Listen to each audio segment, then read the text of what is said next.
আচ্ছা শফিক সাহেব, আপনি জানি কি বলছিলেন, কি একটা প্রজেক্টের বিষয় বলছিলেন না? জি স্যার। হ্যাঁ, স্যার, দেখি। ওই বারান্দাটা আমি বলেছিলাম স্যার, ওইটা হলে একটু আচ্ছা। ভালো হতো। আর আপনার রতন ভাই, কেমন আছিস তুই? ভাই কেমন আছিস? আহ, রতন ভাই, আপনাদের মনে হয় কোথাও ভুল হচ্ছে। আপনারা কার কাছে এসেছেন? কি কস? আমি মানিক, মানিক তোর মায়ের পেটের ভাই। আমি তোর ভাই, তুই আমার চিনতে পারতেছিস না? এ ও কি কয়? আমি তোমার ভাবি, আর এই যে দেখো তোমার ভাতিজি। তুমি আমাকে এখন চিনতে পারতেছো না? আমি ময়না।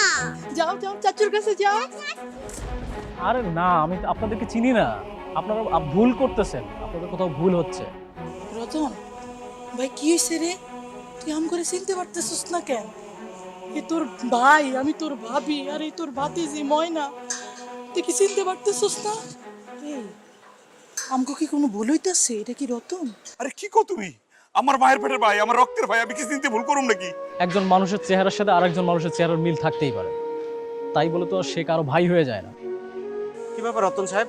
ওনারা তো বলছে ওনারা আপনার পরিচিত। আরে না স্যার, আপনি কি বলছেন? ওনারা আমার কিভাবে পরিচিত হবে? আমি এনাদেরকে জীবনের প্রথম দেখলাম, এর আগে কখনো দেখি নাই। আর আপনি কিভাবে ভাবলেন যে এই পরিবারের কেউ একজন আমি হব? এটা কি স্যার আপনি বিশ্বাস করেন? আচ্ছা, আপনারা শুধু তো এখানে বিরক্ত কেন করছেন? আপনারা সঠিক রতনকে খুঁজে নেন। আমরা এখানে অফিসের কাজে আসছি। দয়া করে একটু আপনার অন্যদিকে যান প্লিজ। স্যার, স্যার এটা কি কইলেন? রতন, রতন আমার ভাই। ওরা আমি কোলে পিঠে করে মানুষ করছি। এই যে আমার বউ, রতনের ভাবি,